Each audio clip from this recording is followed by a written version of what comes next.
is a big issue to me as an American Catholic.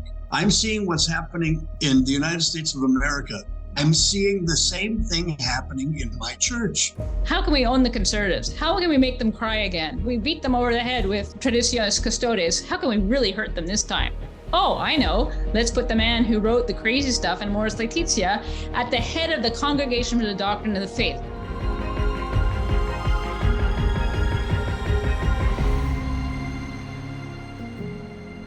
Hey, my friends, welcome to Faith and Reason. This is going to be a very different Faith and Reason because all of our normal hosts are, for one reason or another, not able to join us, and also for the reason of the topic.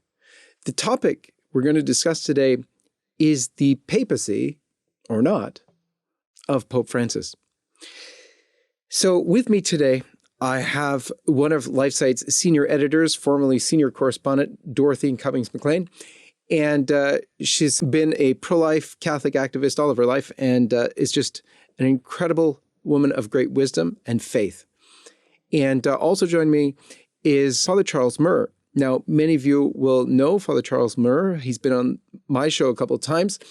He was a very close friend of Pasqualina, Sister Pasqualina, who was Pius XII's secretary, confidant, probably advisor and everything, but also very close friend of Cardinal Gagnon, who was, of course, involved in the Second Vatican Council and then in Canada, of all places. And he can bring to us insight into the church in her history, especially modern history, but what we've dealt with right now, which is truly unbelievable.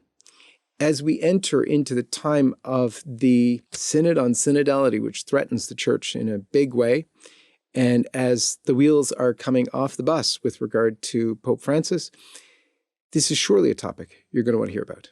Stay tuned for this episode of Faith and Reason. Listen, dear friends, long gone are the days where you and I could just simply trust what the nightly news broadcasted or consider what we read in the local newspaper as the truth. The mainstream media deceives the world, telling them bold-faced lies and often using fear to scare and control the masses. Now, how many of you are already seeing your friends and family back to grabbing their masks or scheduling another vaccine due to the uptake the media's covering about COVID or something else? Well, we've had enough. We can't let the mainstream media shape our culture and influence our family and friends. We must make sure that the truth is available to all, to remind and warn the world of the lies that are continuing to be spread. So today at LifeSite, we kick off our fall campaign, and I need your help to strengthen LifeSite's voice for truth, to keep LifeSite News fully operational in the United States, Canada, and around the world. We must raise $500,000 by October the 1st. So please pause this video now, pray right now about making a contribution, and then do as you are called to do by the Lord. Thank you for your attention. And now, back to the program. Father Murr, Dorothy, welcome to the program. Thank you for having me. There's lots going on. We had a big thing happen when one of the hosts of this show, Father James Altman, came out and made a video about Pope Francis, where he clearly says, as he said before, but he lays out reasons why, Pope Francis is not Pope. And of course, that created a firestorm in a lot of places, and a lot of things were said, but we want to examine the question. Everybody will, note that I'm calling him Pope Francis. And I do that specifically because I'm not sure what the truth is on the matter. There have been very learned, very holy people who have said Pope Francis is not Pope, including Father Altman. But not only that, there's Archbishop Jan Pavel Lenga, who was the superior to Bishop Schneider and is now retired. There's also Bishop Gracida. René Gracida was one of the most pro-life, amazing holy bishops in the United States. He's still alive, actually. He's 100-something. And he said that too. So you have veritable saints on both sides of the question because, of course, Bishop Schneider himself, who's one of the most outspoken defenders of the faith today in the face of all of what's going on, is very, very strict on his saying it's fact that Francis is Pope. So hugely confusing times. And there are a number of theories as to why and what. We're going to get into all of that. But that's why we're doing this, because of the confusion of our times and because of where we're at. Father, I'd like to give you a first shot at telling us where you might be coming from on all of this. Well, first of all, thank you for having me. And secondly, let me get right to your question. And I'm going to begin this way. I am just as confused as everyone else. And I know quite a number of priests, many of whom are in contact with me almost daily, who are in the same boat. The confusion is rampant. It's everywhere. What bothers me most about that confusion, it's not just confusion. I've been confused at different times in my life, but never on such a basic issue, never on such an issue so central to my faith. And other priests are saying the same thing. It's a little bit scary. I remember asking someone not so long ago, did they believe that Pope Francis' election was legitimate and that his papacy is legitimate? Is he the Pope? And the answer that came back was, I don't see how he could be. I thought, and I had no comeback to that. I really didn't. I felt at a loss. I can't ever remember a time in my life where I wasn't ready and able to defend a pope, to defend any statement that he made, or any teaching that came forth from him, from his pontificate. Today, I can't. I don't know. I don't know where. I do know. I disagree with a lot of things that are happening. That's the truth of the matter. Many people are in the same boat, and many Catholic priests are in the same boat. I'll tell you something else, if I may add just another startling fact to this. Most of the clergy that I know are also afraid. They're afraid to express themselves on such a question, even in the confidence of other priests. I've never seen the clergy react that way before to anything. We always have liberals and conservatives, and there was some fighting and bickering. But I mean, at the end of the day, we were brothers in the fight, right? The fight is about bringing Christ to the nations. This is different. This is different. So there's fear about that question. People are afraid. Lay people that I know, many of them, and priests are afraid even to approach the subject. A lot of priests expect or fear retribution for any opinion that they would have. And we're sort of seeing that that's the way this particular pontificate is. Dorothy, you are a woman who loves the faith. You've sacrificed for the faith. You live the faith. You breathe the faith. How are you dealing with this? Because as Father said, some of the priests are confused and really don't know where things are at. In a way, you are so faithful because you love the faith so much. You love Christ so much. You were a pro-life activist long before I was really practicing the faith at all. Where are you on this? To tell you the truth, John Henry, I had my dark night of the soul, as it were, or maybe dark hour of the soul, when I was reading the news as it happened about the extraordinary synod on the family. I likened it to September 1939, the invasion of Poland. You know, we're so used to it now that the actual shock of it we've kind of lost.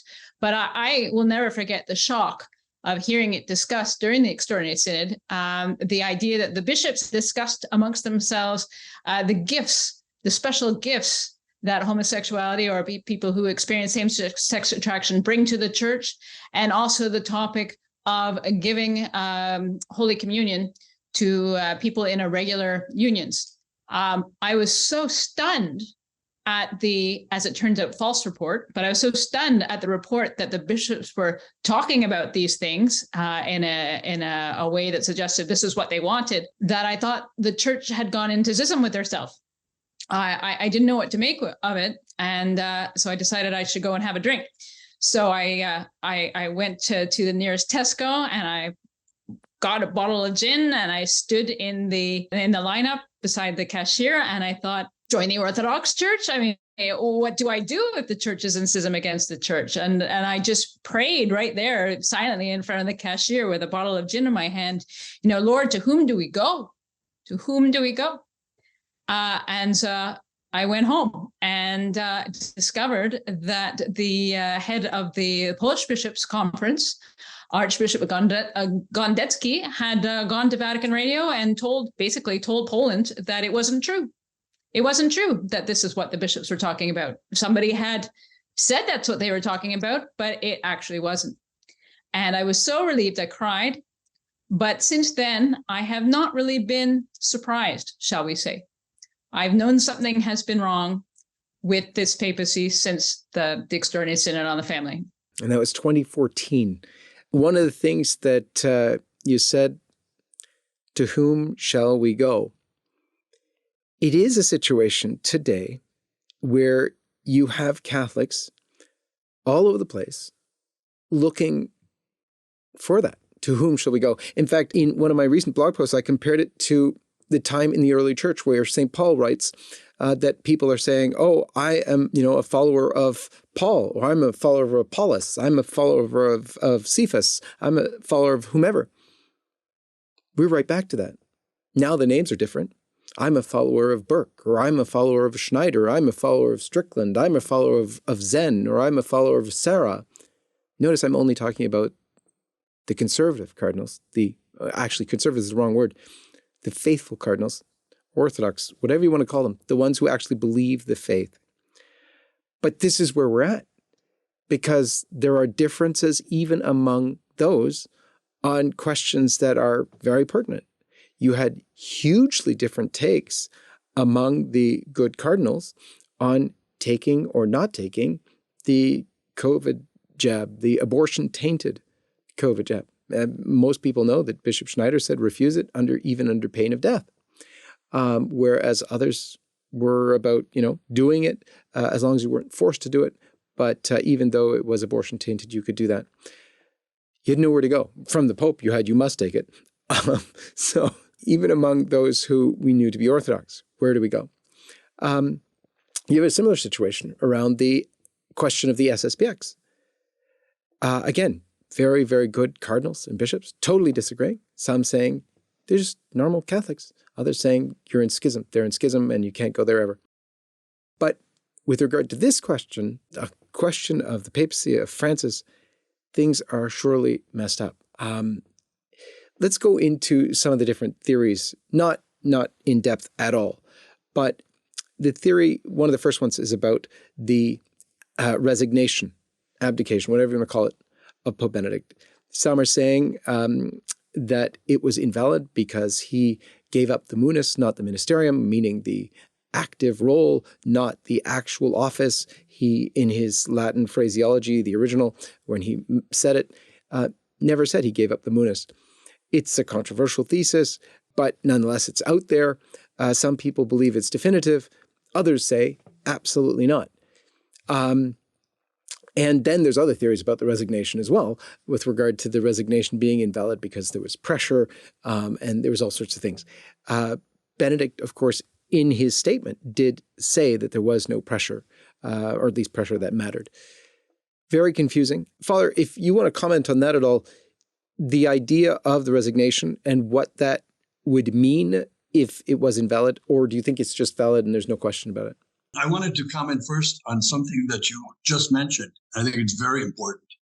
You said things are messed up. Well, pardon me, but that's exactly what Pope Francis said he wanted. That's exactly what he said. As a matter of fact, he said in Spanish to a big group of young people, hagan lío, make a mess. And I remember these are the first days of his pontificate. I said, make a mess? What? What? When the world is in dire need of clarity, make a mess? Make more of a mess. We're not in a big enough mess, I suppose, right now. I think it was on day 3 of his pontificate that we were in trouble. Besides, I'm going to say something else. Just a private, I'll share with millions, a private reflection. I was asked by a major publishing house to translate some of the Pope's works as Archbishop of Buenos Aires, some of his homilies, some of his reflections that he gave. I do rather well in Spanish. I could not translate most of them. I had to go to two other people who were native speakers, and one was a priest. They couldn't translate them. There was no conclusion, sentences that went on. I thought I got the idea that this was a confused mind to begin with. That's what I'm trying to say. This is the best that you've got, and you're putting it out for public consumption. And I couldn't translate it. It was very, very difficult. His speaking off the cuff. We've never had a pope, to my knowledge, who did that. John Paul II did a little bit, but he was also very careful. And he was John Paul II. I mean, he had a different charisma about him to begin with. This off the cuff, everything, it seems like, you've got to forgive me, cut me a little bit of slack. I generalize an awful lot, right? But it seems that he sows ambiguity in everything that he's saying. After he says something, there are people fighting. What did he say? Well, I don't know. I'm not used to that. I'm not used to having bishops speak like that. I'm not used to having friends speak like that. A friend who speaks to me, who loves me and I love him or her, we speak clearly to one another because we love each other, because we care for the other. This is I didn't say that. I didn't mean this. I could have meant that. And also so many of the accusations, and I'm talking about the beginning of the pontificate, where this could have been taken care of immediately. So many accusations came out after people had talked to him. Do you remember the Italian journalist, atheist journalist who befriended the Pope? The Pope befriended him. I guess they knew each other from before. Scalfari. He came out saying any number of very bizarre things. Well, I'm waiting for 24 hours, 48 hours. Here's something from the Pope to clarify this. No clarification. Think what you want. Cardinal Burke, who I know well enough and consider a very good man, very saintly man, very competent man. Officially, this is one of his cardinals. Now he's one were there 4 or 5 who asked for clarification. 4. Just clarify what you said so that we can understand it. No answer. It almost seems that this is the modus operandi. This is done on purpose. This is the way it is. From the beginning, I had my concerns because when Pope Benedict was elected, when he was going to be elected during the conclave, both Cardinal Gagnon and Monsignor Marini were alive, and we were in communication, of course. They both dreaded one thing, that it would not be Ratzinger who was elected, and that it would be Bergoglio. I remember that very well because it was the first time I heard his name. I just never heard the name before.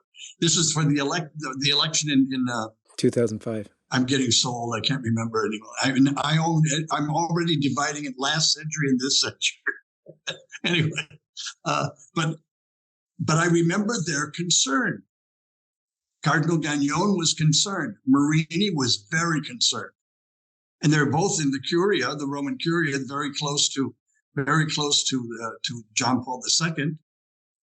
Cardinal Gagnon knew more than almost anybody did about the Roman Curia and how it was functioning. And they were concerned about the election process also. And they were concerned very much because at that time, his name was mentioned. He was Papabile, right?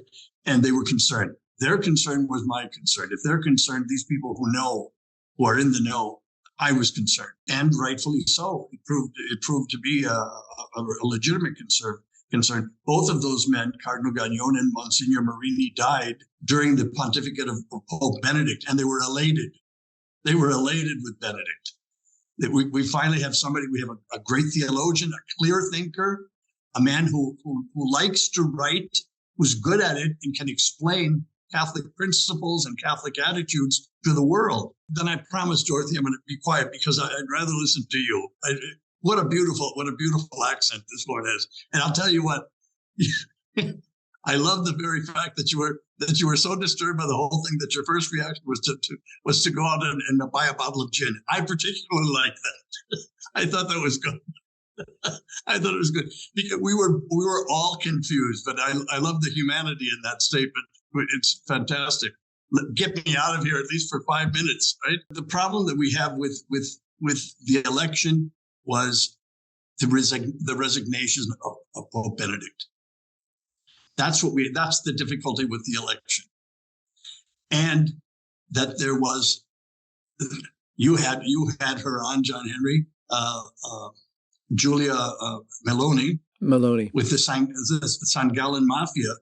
A fantastic book. I recommend it highly. When you have a group of men getting together, begun by Cardinal McCarrick, getting together to form, yes, a close-knit society that's looking to impose a candidate, you're in trouble. You're in trouble. Now, the other thing is this. If Cardinal Bergoglio was in agreement with that mafia, we have a problem. Because no pope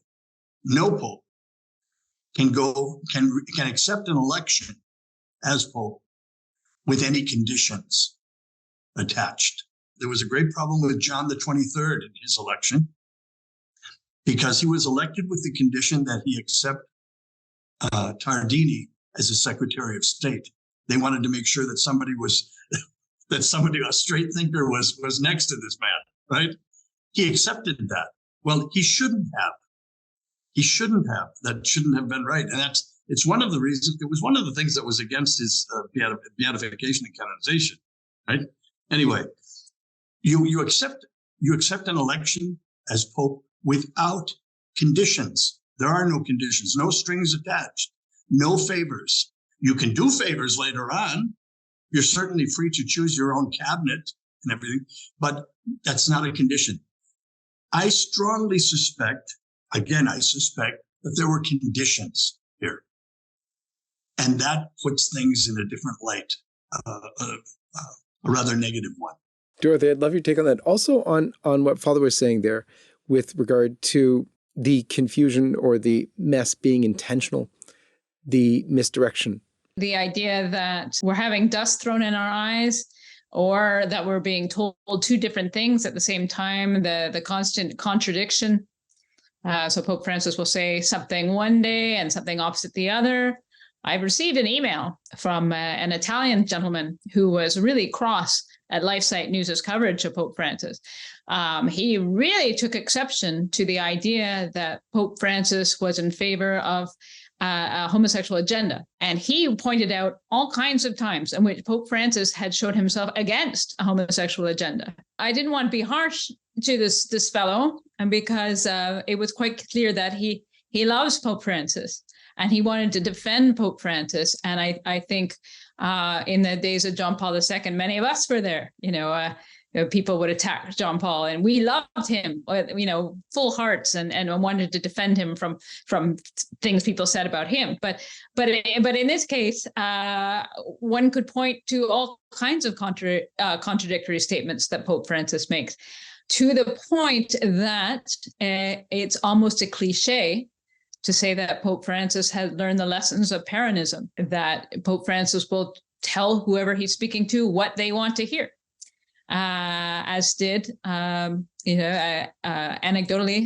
the Argentinian dictator Perón. What his motives for doing so, I don't know. It could be wanting to be loved by everyone, which is would be very human. It's very human to want to please everybody. It's not particularly courageous. It could be, I don't want to be uncharitable. I'm just putting this forward as a hypothesis. It could be that it is easier to hold on to power if everyone around you is frightened and on eggshells and doesn't know from one day to the next what you're going to say. I think there are some close people that we would consider close allies to Pope Francis, or who consider themselves allies to Pope Francis, who were found themselves very dismayed to fall out of favor suddenly with Pope Francis. So that is a second idea. The third idea, and again, this is a hypothesis, it could be that it is part of an attempt to do away with the old church, to, as the hymn says, to sing a new church into being. So out of the chaos, something new will be born. Can I just ask you a question, Dorothy? Yes, it's an observation also. But one of the things that most disturbs me and disturbs many of the people that I'm in contact with anyway, there seems to be every day less and less a distinction between what the world is preaching and what our church is preaching. They seem to be the same thing. I mean, do you think for one moment that any priest in his right mind, well, I don't know, I mean, I'll exclude myself from that.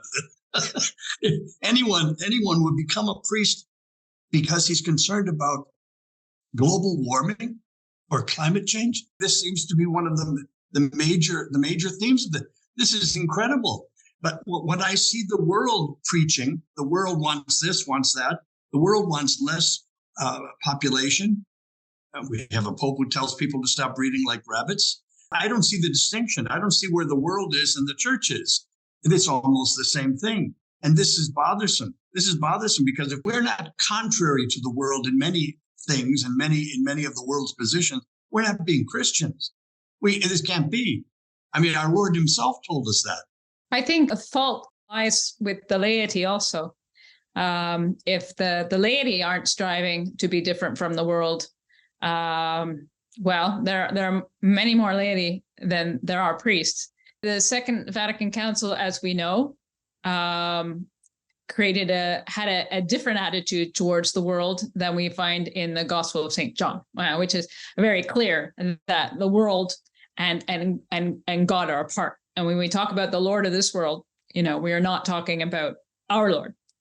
Okay, so this new attitude towards the world, and I'm sympathetic to that because atomic war, people thought was imminent. Okay, and so I understand that part of the atmosphere of the Second Vatican Council was trying to bring peace, to have peace between the church and the world, even so that the church could help stop nuclear Armageddon. Okay, so I'm sympathetic to that aim to a certain extent. Unfortunately, a lot of things that were done that stopped differentiating Catholics from non-Catholics, like, for example, the Friday abstinence from meat. Okay, Friday abstinence from meat very much bolstered Catholic life. We didn't notice the difference between ourselves and our ancestors right now. We would notice how strong Islamic and Jewish culture is when Muslims and Jews keep their fasting commandments. When, we hear, living in Britain, I hear so much about Ramadan and Ramadan fasting and Ramadan feasting, and after the sun goes down, and it's just so much a part of their identity. It makes us think, oh, it's very difficult to be a Catholic. Our doctrines are tough. They can be disheartening. Worries about hell, for example, worries for our neighbors and our loved ones who don't accept Christ. What's going to happen to them? It can be very difficult. Let's just put it away to be a Christian. And having the community, having the cultural strength, the underpinnings of cultural Catholicism was a really great help. People underestimated how important that was. People will very often say things like, God doesn't care what we wear to church.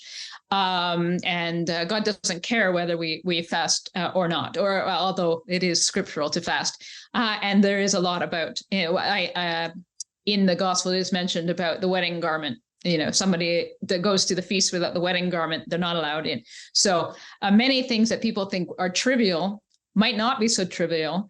And even if they aren't important for God, as it were, they might be very important for us. The laity need to recapture our traditions.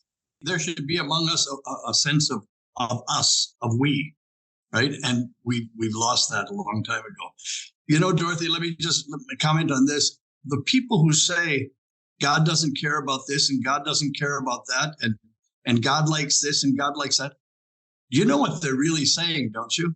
I don't care about this and I don't care about that, and I like this and I like that. Because it's always amazed me how their picture of God is exactly the way they live. The reason that I know that God exists, one of the many reasons that I know that God exists, is because my will and his aren't the same on a lot of issues. And I have to change mine to be more like him, to be right. That's the reason. It's not that he's in agreement with me on all things. One other thing you said too, with the governments, and this is a big issue to me as an American Catholic. I'm seeing what's happening in the United States of America, place I grew up, my homeland. I'm patriotic. I love my country. I'm seeing what's happening to it. I'm seeing the same thing happening in my church. And I remember with the temptations of Christ in the desert, what the devil approached him and said, in one of the three temptations, kneel down and adore me, and I'll give you any of the governments that you see. They're mine to give. That to me makes a very big distinction between the way the world is and the governance of the world and the church of Christ in the world. There has to be a distinction. And all I see is that we are becoming more and more and more like the very world that Christ stood in opposition to. One thing I find frightening is the way the papacy of Pope Francis is being, Pope Francis being held up as an absolute monarch in a strange way. And the kind of people who are doing that are people who are very worried, for example, about what Cardinal Ratzinger would do as Pope, Benedict XVI. It's a cliche again to say that the people on the left are obsessed with power. They're really talking truth to power, or power this, power that, who's got the power. Hermeneutic of suspicion is about who's got the power, etc. And I decided long ago it might be because they are just really incredibly interested in having power. And now that I want to use the right word. I want to be careful with my words, as Jordan Peterson would say. I want to be careful with words, because when I say maybe the right word is seekers of novelties, I think maybe that would be better than progressive. Okay, so seekers after novelties are now telling people basically you're a heretic if you don't agree with the Pope. It's a bit of a table turning, because conservatives thoughtlessly said things like that. If you disagree with the Pope, if you disagree with John Paul II, then you're a heretic. You're out of agreement with the Church. That was foolish to say that, because the Pope does not determine doctrine. The Pope's job is to protect doctrine, and to unify the Church. So he's to lead us towards Christ, protecting the teachings of Christ. A protector, a shepherd of the Church on earth. It's not his job to change things to fit his own tastes or to fit the tastes of his own party, let alone the shall we say idolatry of change that one found in and academia in the universities of the 20th century. So much interest in novelties and change, something new to write about, something new to do, something new. Always people want something new. It's one of the obsessions of the late 20th century. If speed was the idol of the early 20th century, faster cars, faster airplanes, I would say that change and novelty was the idol of the late 20th century and continuing until now. Hey, my friends, now is the time to stand up and fight. We are just about to have the Synod on Synodality, and Everything that you've seen indicates that it's going to be an absolute disaster. We have Father James Martin as a personal appointee of the Pope speaking at it. We've got Cardinal Cupich, Cardinal Tobin. These picks of the Pope to engage in this synod are indicative of where we're going. We're going into heresy. And at these times of great crisis, the church, especially those called in the laity to work for the glory of Christ in his church, are called to gather and strategize. Back in 2014, LifeSite launched something called Rome Life Forum. It was a gathering at that point of some 75 life and family leaders from all around the world to strategize as to what we could do. And when we gathered, the majority of people were most concerned about what? About Pope Francis, about what was going on in Rome. But this was 2014, but the life and family leaders saw it first. Now, a decade on, we are confronted with some of the most severe challenges the church has ever faced. And so our tradition at LifeSite is to continue with Rome Life Forum, which has continued every year until we had to take a break over COVID because we weren't permitted. But we're starting it up again. Please come, if you feel so called, to Rome, October 31st and November 1st, the very end of the Synod on Synodality. And we'll be there to strategize with His Eminence, with His Excellency, and with many life and family leaders from around the world. For LifeSite News, this is John Henry Weston, and may God bless you. It's funny, Dorothy, you mentioned that those, the old saying, if you're against the Pope, it was just yesterday or a few days ago now that Archbishop Fernandez, who is the new head of the CDF or the dicastery now for the Doctrine of Faith, says exactly that opposition to Pope Francis's unique charism risks heresy and schism, bashing specifically bishops who would dare to question Pope Francis. Very, very interesting times indeed. It makes me particularly angry because this is the man whose hand is clearly visible in Amoris Laetitia. The most scandalous parts of Amoris Laetitia have been laid at his door. And this is the man who was chosen to be the prefect, if he is still called that, of the dicastery of the Doctrine of the Faith. My mind is blown. This is a successor to Cardinal Ratzinger? I can't believe it. It's like, hey, let's own the conservatives. How can we own the conservatives? How can we make them cry again? If they still, we beat them over the head with Traditionis Custodes. How can we really hurt them this time? Oh, I know. Let's put the man who wrote the crazy stuff in Amoris Laetitia at the head of the Congregation for the Doctrine of the Faith. Sure, let's put a fox in the henhouse. I mean, if it wasn't bad enough about the whole divorce, remarried, communion bit, also in the document was no one is condemned forever. That's not the message of the gospel.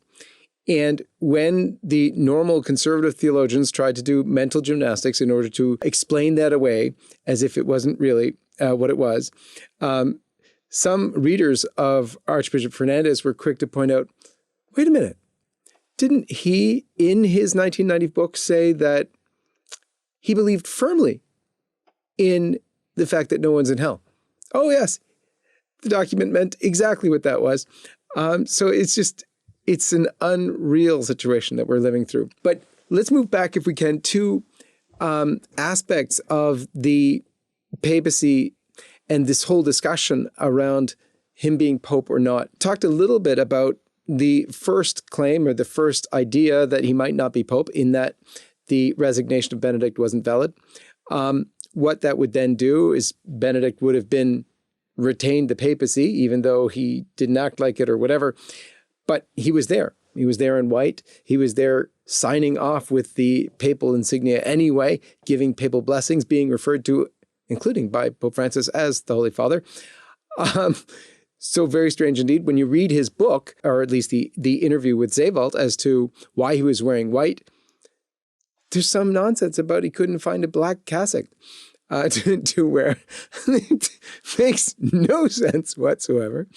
I mean, this is as confusing as all get out. But okay, let's say if for argument's sake, if he was still Pope, okay, but he's now dead. Now what happens? you could be in an interregnum between two popes, but then what? Who's going to elect whom? The longest period we've ever had in the church with no pope in between two popes was, I believe, 2 years and 9 months. We haven't hit that yet. Ratzinger died in December of last year, so we're coming up to a year. It's a real logistical problem too, isn't it, John Henry? It is. Because you've got a college of cardinals, the majority of whom were named by Papa Bergoglio himself. 99 of the 130, if memory serves. The people have been talking about this for years. It was considered fringe to question whether or not Pope Francis was the Pope, and all of a sudden it's becoming less fringe. I mean, here we are talking about it publicly for public consumption. But who among us has the moonest, shall we say, to say whether or not Pope Francis is the Pope? I understand that, well, people will argue this on three heads. They'll argue it they'll say, okay, the resignation wasn't valid, and therefore Pope Francis isn't Pope. Or there was collusion in the election of Pope Francis, and therefore Pope Francis isn't the Pope. Or Pope Francis isn't the Pope because he said heretical things, and therefore Pope Francis is the Pope. But I can't say that, because in canon law, and if I remember this correctly, canon law 194, Article 2, one who holds office in the church does not lose his office until it's declared that he's lost his office, right? So, and who declares it? Well, the church declares it. But what do we mean? The church declares it. Who? I honestly don't know. And I'm not saying that Pope Francis is one, because it is not up to me to say. I am a laywoman. I have an MDiv, and I have an MDiv, and it's beyond my pay grade to say that Pope Francis is not the Pope, or that Pope Francis is an anti-Pope. And I can't think of a situation in which there was an anti-Pope when there wasn't another person claiming to be Pope.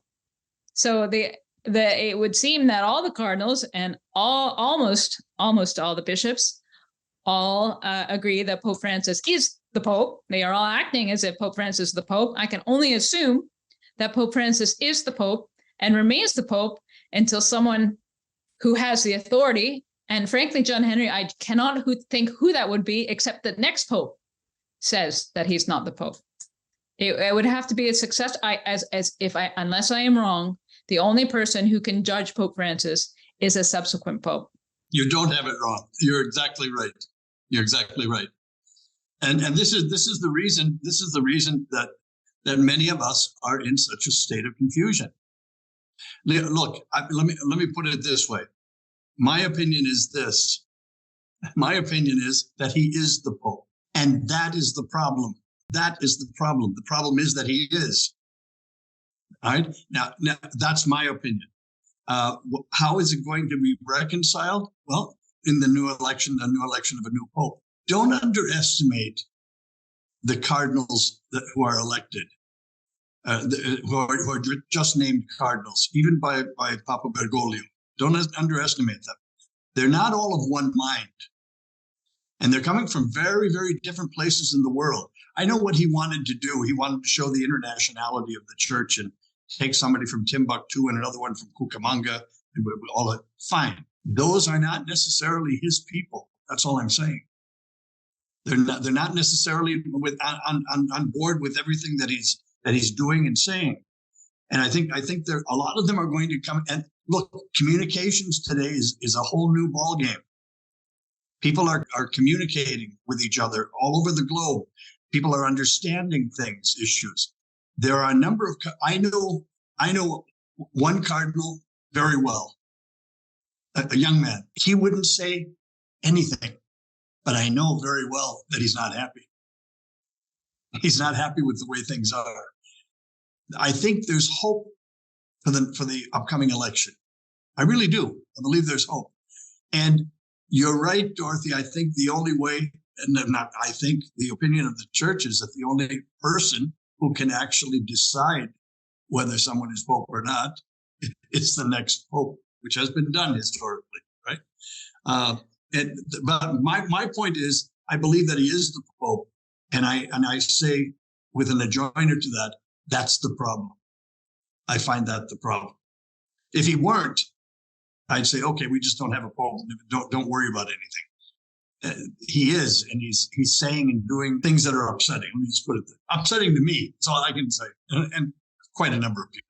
I want to give the other side for a second. For one thing, if he were, if the resignation wasn't valid, he wouldn't be Pope, because Benedict still would be Pope.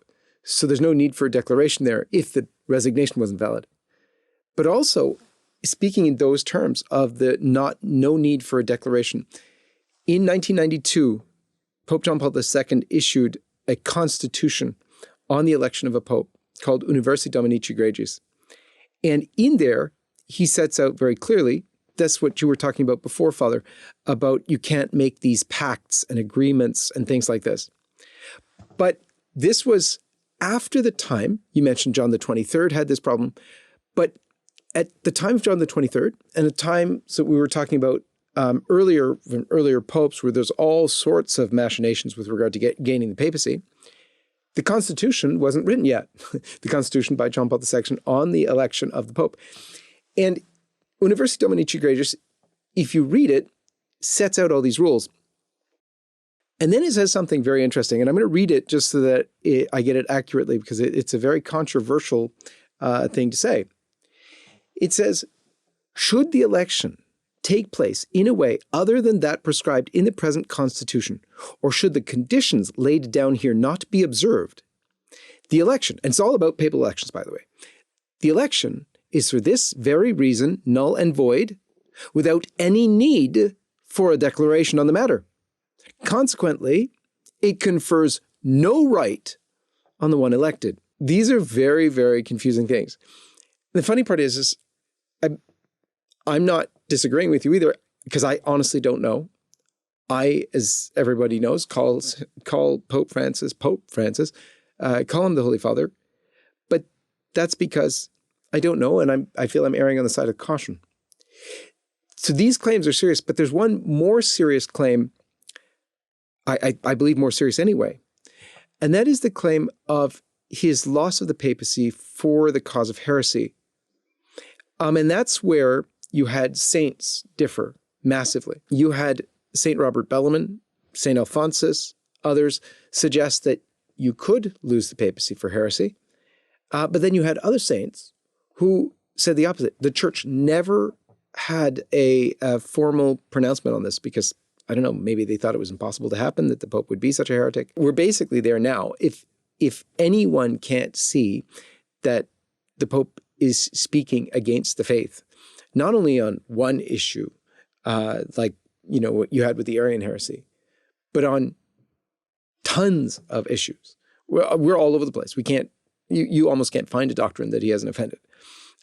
So we're in a massive place where we get heresy not only once a month, we get it every week at least, and sometimes multiple times in a week. And so what do? But Bishop Schneider, for instance, is very clear. It doesn't matter. Basically, the only protection that the Pope has is from making ex cathedra statements. Other than that, you can basically kill a child in the streets and it won't matter. You're still Pope. That's the situation we're in. It's very interesting. The one who is most stringent, I would say, on this is Bishop Schneider. Yet Bishop Schneider is also the only bishop that I know of that has publicly advocated for, and publicly does, pray for the conversion of Pope Francis. And that's a very interesting thing to do, because obviously nor he nor anybody else is judging the soul of Pope Francis. We don't do that. You can't judge if someone's in mortal sin, therefore you're praying for his conversion from, no, you're not. However, we do pray for Muslims to convert, or Protestants, or Jews, or whatever, because they're not Catholic. So what does it mean then to pray, as Bishop Schneider did, for the conversion of Pope Francis? We also pray for fallen away Catholics to come back to the faith, don't we? Mm-hmm. We do indeed. And yes, we pray for a lot of people. I pray for the Pope daily, and I pray for his conversion. I really do. And I'm no one is anyone to judge the intimate conscience of anyone. This is the reason for which the church has never named anyone in hell. Now, that doesn't mean that hell isn't full. It's not saying that. But we have never named someone. So-and-so is in heaven. He or she is a canonized saint. But we have never said, so-and-so is in hell, damned forever. We don't do that. We don't do that because that belongs to God. That doesn't belong to us. And it's the same thing here with I'm trying, you're walking a tightrope, I'm trying to be, as you say, Dorothy, charitable in speech, but also clear thinking. I'm not going to, lock away my brains for 10 years on issues. I was taught to think. And also we prided ourselves on thinking. Faith and reason. That's exactly it. I love these two things. I love these two things. And I love talking to people about the reasons for the existence of God, the reason for this, reason for that. It's not just a blind faith. They go together. It's magnificent. When I heard the Bishop of Rome say, allegedly, that there is no real place of hell, souls that are quote unquote damned simply dissipate. I mean, you've got to be kidding me. Now, here's the thing. And then I waited 1 day, 2 days, 3 weeks, 2 years for him to say, no, I never said that. This is the confusion that this man has brought. I do not condemn his interior, his conscience. I can't do that. But I can judge his actions and his words as he can judge mine. We have to do that. We make judgments every day. I wouldn't be able to cross the street if I couldn't make judgments. But we don't judge the interior of a man or a woman. That belongs to God alone. Okay? Now, these are interesting times. Yes, yes. Very interesting times. They're going to get more interesting. They're going to get more interesting. And I fear pretty soon. God doesn't think in terms of weeks and months and things. A lot of times, the plans of God take centuries to happen. Just for the preparation of his son to come into the world took centuries of preparation through the prophets, centuries of preparing his people for that, right? He also takes his time to prepare. Don't think, please, and anybody who's listening, that this is the end of the world thing. These are bad times, there's no question, but I think they're very hopeful times at the same time. I really do. I think something great is going to come of all this chaos. I really do. I think order is going to come out of this chaos. I think it's going to be insisted upon by most of the cardinals voting for the next pope. They understand what's happening. They understand very well what's happening. Many of them know how to listen to people quite well. They know.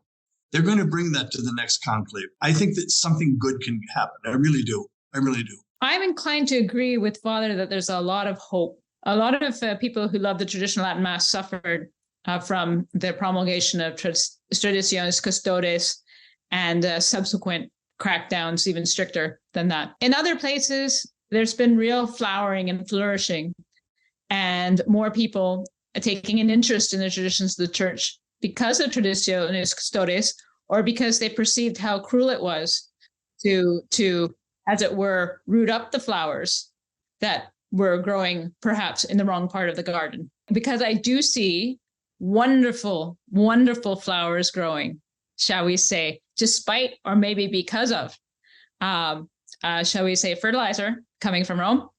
I do. I have a lot of hope. I see beautiful things despite everything. And I really give thanks to God for that.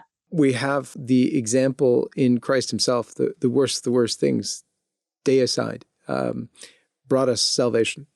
So it is sort of true for us, the worse things get, the better it's going to be on the other side. I would agree with one of the statements you made earlier in the show, though, Father, that things are going to get worse before they get better. Someone very downhearted was speaking to me the other day about what if this country or that country lost the faith like Ireland. Okay, so Ireland is kind of the nightmare country. But I pointed out, even in Ireland, there are a lot of Catholics who love the faith still. There are a lot of young people who love the faith. They are sick with what's happened to their country. But meanwhile, I pointed out that the church has been in some really bad times where the church looked down for the count. One of them was the Napoleonic era, when he kicked the monks out and the nuns out of their monasteries and convents. I mean, look, they had the Pope, they kidnapped the Pope and stuck him in prison. And it's a real adventure how the next conclave happened. It's one of my favorite stories about the heroism of Cardinal Henry, Duke of York, or King Henry IX, as some people like to call him. He managed to get a conclave together to elect the next pope. So even though the idea was there would never be a pope again, they got a new pope. And then the wonderful flourishing of the church in the 19th century. You know, St. Teresa, I mean, we can't imagine the faith without St. Teresa of Lisieux, but she had the faith without St. Teresa of Lisieux, as it were. You know, she didn't have her own self to look up to. Every time the church has been in big trouble, saints have sprung up, and there have been wonderful periods of flowering. So this could be, maybe this is it. Maybe we're coming to a cliff, and at the bottom of the cliff is a beautiful meadow. Hey friends, so to celebrate the momentous overturning of Roe v. Wade, we at LifeSite have minted just under 10,000 of these brand new limited edition pro-life silver rounds. Each round is stamped on the back with an image of the Supreme Court of the United States featuring the date that the High Court delivered this historic victory. And on the front of our pure silver rounds, there's the LifeSite logo surrounded by a brilliant sunburst and draped with olive branches to commemorate LifeSite's 25 years anniversary of serving the pro-life and pro-family community. I want you to know too that if you go to St. Joseph's Partners through the LifeSite link, you will be able to fulfill there all of your silver and gold needs in this perilous time. May God bless you. I've told this story before, and John Henry, I think you've heard it, but I had a marvelous confessor and spiritual director in Mexico, Father Salomon Rahaim, a great Jesuit, author of moral theology, and just a great man. During the persecution of the church in Mexico, he and another Jesuit got on a train for Mexico City. And of course, this was right after the persecution, after peace was declared, after the president of Mexico promised that if the Cristeros would put down their arms, there would be amnesty for everyone. They put down their arms, and I think he shot and killed 9,000. These two priests got on, and they could not wear, it was federal law in Mexico, you could not wear a Roman collar, a cassock. Nuns couldn't be in habits, nothing at all. They got on a train. They're in black suits, black ties. You could always tell a priest. Everybody knew how to do it to distinguish a priest. They got on the train, and they were starting to read their breviary, both of them, when three soldiers came into the same car, sat in front of them. They're facing each other, and of course they recognized that these were priests, and they started to mock things Catholic and things of the church. These government soldiers. Father Rahaim just kept praying. And in those days, you had to pray aloud, the divine office. You whisper, but it had to be said aloud. So it was obvious that these are two priests in their praying office, and they're making fun of the priests and of the church and everything else. But finally, one of the three soldiers said, had they given us just 2 or 3 more years, we could have finished with this Catholic superstition in the entire country, had the war gone on, the Cristero War. Father Rahaim closed his breviary and started laughing, which of course irritated them to no end, because people who are like that don't like to be laughed at. And one said, "What are you laughing at, cura? You a priest, what are you laughing at?" And Rahaim looked at him, he said, you would finish off the Catholic Church in 2 or 3 more years? We inside haven't been able to finish off the Catholic Church in 2,000 years. And you from outside are going to do it in 2 years? I said, no. Which brings me to the point, this church is going to last. It doesn't matter what anybody thinks and what it looks like right now. It's going to last. We have Christ's word on that. We have his word on that. I'll be with you to the end of time. I'll be with you. You are going to exist, and I'm going to be with you. Right? that's what we have to hang on to. That's the truth. It's not going to be the end of the church. And as a matter of fact, I'm looking for a real resurrection. Maybe this is what we needed. Another thing, I'll just tell you this, Cardinal Gagnon, one of the last things he said to me, we were driving and I said to him, it occurs to me that it would be a good time to call a third Vatican Council. And he looked at me as if I were crazy, which he often did. He said, why in the world would you want a third Vatican Council? And I said, just to look at the Second Vatican Council and see what happened. Just that. And he said, you would give those scoundrels another opportunity to finish off what they didn't do in the Second Vatican Council? Never, ever. Look, the church is going to be around for a long time. It's going to be around until the end of the world. We know that. We have Christ's word on it, and Christ is not a liar. So we know that. We're going to get through these times also. They're going to be very interesting times. And someone sooner or later is going to have to make a decision whether these 10 or 11 years of this pontificate were legitimate or not. I'm not going to be that person. What I have to do is follow Christ, and I have to keep my focus on him. I promise to stop with this. I use always that great scene that I can see it, I can visualize it. Christ walking on water toward the boat with the apostles. They see him, and Peter screams out, if it's you, Lord, make me come out and walk on water too. And our Lord says, come. And Peter starts to walk on water. And then, after taking a few steps, he looks to his left, and the waves are getting higher. He looks to his right, and the wind is coming in stronger. And then he's looking down. I'm walking on water. I can't do that. And he begins to sink. What was Peter's problem? He took his focus off Christ. He looked away and became worried about this, that, and the other thing.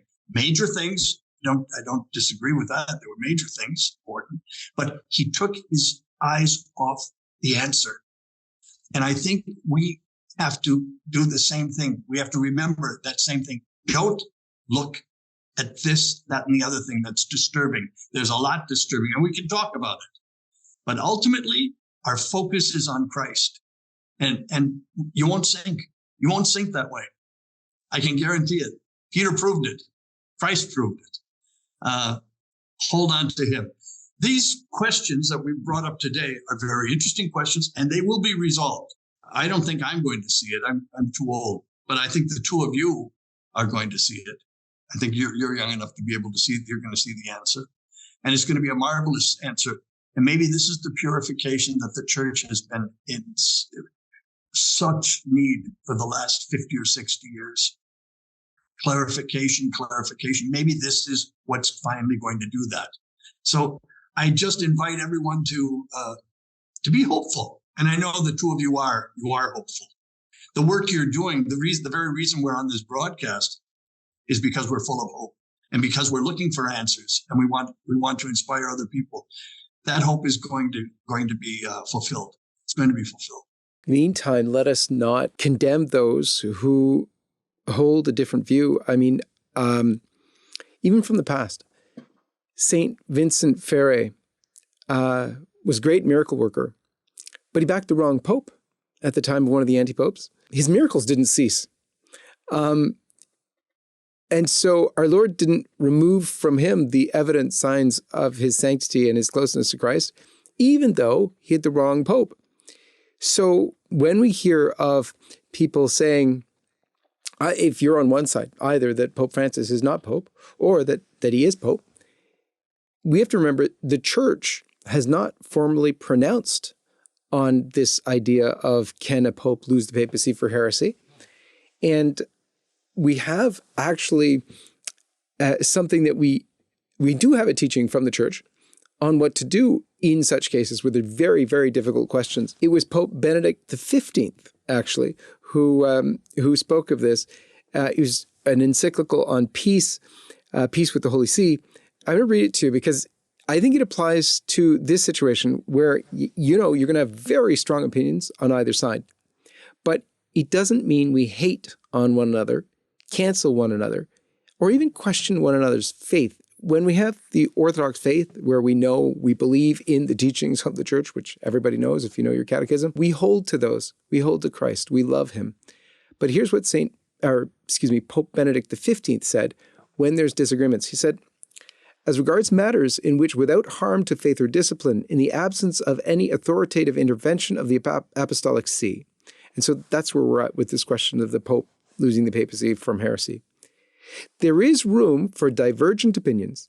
It is clearly the right of everyone to express and defend his own opinion. But in such discussion, no expression should be used which might constitute serious breaches of charity.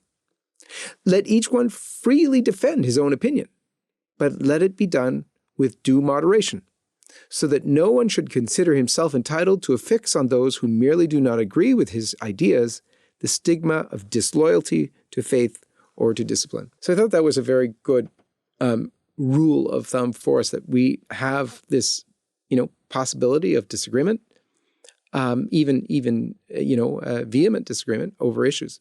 But that doesn't mean we cancel one another, hate on one another, or suggest that this person, because he says that Pope Francis is Pope, or Pope Francis is not Pope, therefore is a bad Catholic. Dorothy, final word over to you. As viewers and readers might know, LifeSiteNews has, years before COVID, let's just say, that LifeSite would have this wonderful conference with friends in Rome called the Rome Life Forum. And the Rome Life Forum is happening again this year, hooray, on October 31st, November 1st. And this particular Rome Life Forum is a chance for the faithful, for leaders amongst the faithful, or the faithful themselves who may find themselves called to be leaders, at the Rome Life Forum. And it's amazing. One of the things that gives me hope is the little ways in which people can lead, like the little things that people do to try to create community or try to create clarity in the chaos of the church right now. And I'd really like to promote the Rome Life Forum to those who can get to Rome.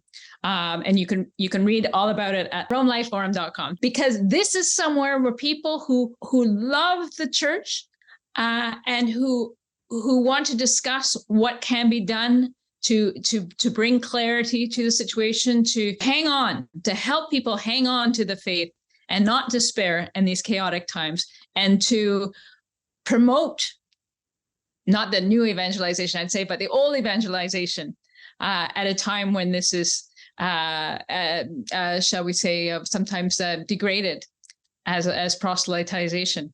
So I would really love to invite viewers to really consider if they themselves can come to Rome and book your tickets early for if you have to take a flight, to come and speak with other leaders or discern what leader you can become.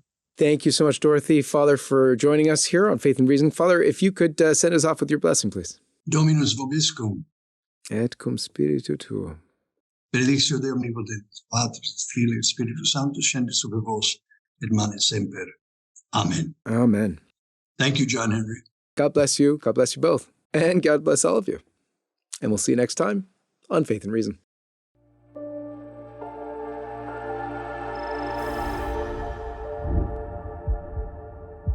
Hi, everyone. This is John Henry Weston. We hope you enjoyed this program. To see more like it, be sure to hit the subscribe button below to get all the latest content from LifeSiteNews. Check the links in the description to read more and connect with us on social media so that you can stay up to date with all the latest life, family, faith, and freedom news. Thanks for watching, and may God bless you.